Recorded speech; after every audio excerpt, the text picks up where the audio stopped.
warahmatullahi wabarakatuh. Perkenalkan, nama saya Echa Agnia Zahra, NIM saya 2526030315. Saya dari Prodi PGMI semester 2, Fakultas Tarbiyah, Institut Miftahul Huda, Subang. Pada kesempatan kali ini, saya akan menyampaikan tugas video untuk mata kuliah Tafsir dan Hadis Tarbawi yang diampu oleh Bapak Dr. Adudin Alijaya.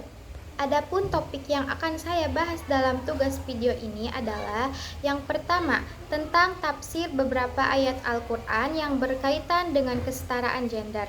Yang kedua, perbedaan antara gender dan jenis kelamin. Yang ketiga, pentingnya kesetaraan gender. Yang keempat, integrasi aspek gender dalam perubahan sosial. Dan yang terakhir, pandangan gender menurut Prof. Musdah Mulia. Surat An-Nisa ayat 124. Ayat ini menjelaskan bahwa siapa saja yang beramal soleh, baik laki-laki maupun perempuan, dan beriman, maka mereka akan masuk surga dan tidak akan dijolimi sedikitpun. Makna pentingnya, Islam menegaskan kesetaraan spiritual antara laki-laki dan perempuan. Pahala tidak ditentukan oleh jenis kelamin, tetapi oleh iman dan amal. Tidak ada diskriminasi dalam penilaian Allah terhadap manusia.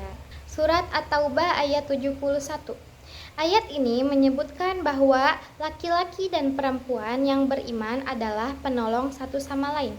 Mereka sama-sama menyuruh kepada kebaikan, yaitu amar ma'ruf, mencegah kemungkaran, yaitu nahi mungkar, mendirikan sholat, menunaikan zakat, dan taat kepada Allah. Makna pentingnya, laki-laki dan perempuan memiliki peran sosial yang setara dalam membangun masyarakat. Keduanya adalah mitra atau partner, bukan pihak yang saling mendominasi. Yang terakhir, surat Al-Hujurat ayat 11. Ayat ini melarang manusia saling mengolok-olok, mencela, dan memanggil dengan gelar buruk.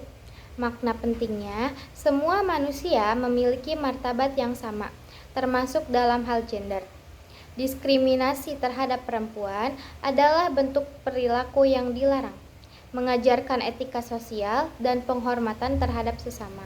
Yang kedua yaitu perbedaan gender dan jenis kelamin atau yang disebut dengan seks. Jenis kelamin atau seks bersifat biologis dan alami sejak lahir, tidak bisa diubah. Contoh, laki-laki memiliki jakun dan menghasilkan sperma. Perempuan memiliki rahim, bisa hamil dan melahirkan. Kemudian gender bersifat sosial dan budaya, dibentuk oleh masyarakat dan bisa berubah. Contoh, laki-laki dianggap harus kuat dan tidak boleh menangis. Perempuan dianggap harus lemah lembut dan mengurus rumah tangga. Kesimpulannya yaitu seks sama dengan kodrat biologis dan gender sama dengan peran yang dibentuk masyarakat. Ketiga, apakah kesetaraan gender itu penting? Ya, gender itu sangat penting. Alasannya, keadilan sosial. Semua manusia berhak mendapat perlakuan yang adil tanpa diskriminasi. Terus, mengembangkan potensi manusia. Jika perempuan dan laki-laki diberi kesempatan sama, maka potensi mereka bisa berkembang maksimal. Terus, mencegah ketidakadilan. Tanpa kesetaraan gender akan terjadi yaitu diskriminasi, kekerasan, ketimpangan sosial, dan sejalan dengan ajaran Islam. Islam sendiri menekankan keadilan dan kesetaraan seperti dalam Quran surat An-Nisa ayat 124.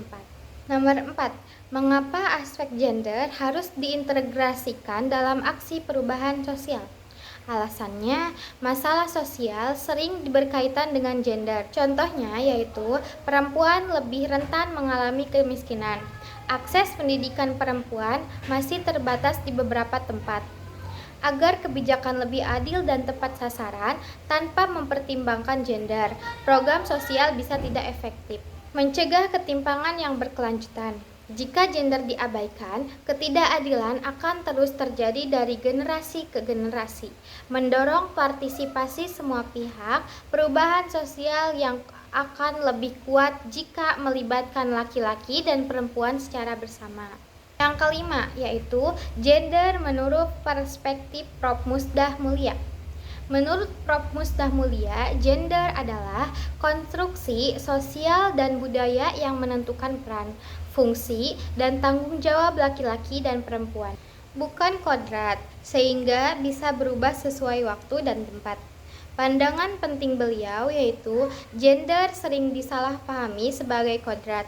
Banyak ketidakadilan terhadap perempuan terjadi karena konstruksi gender yang keliru. Islam sebenarnya mendukung kesetaraan dan keadilan gender.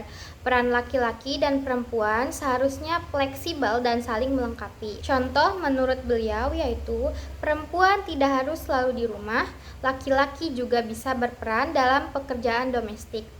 Perspektif modern seperti dari Prof. Musdah Mulia membantu memahami bahwa banyak peran gender adalah hasil konstruksi sosial, bukan dari kodrat.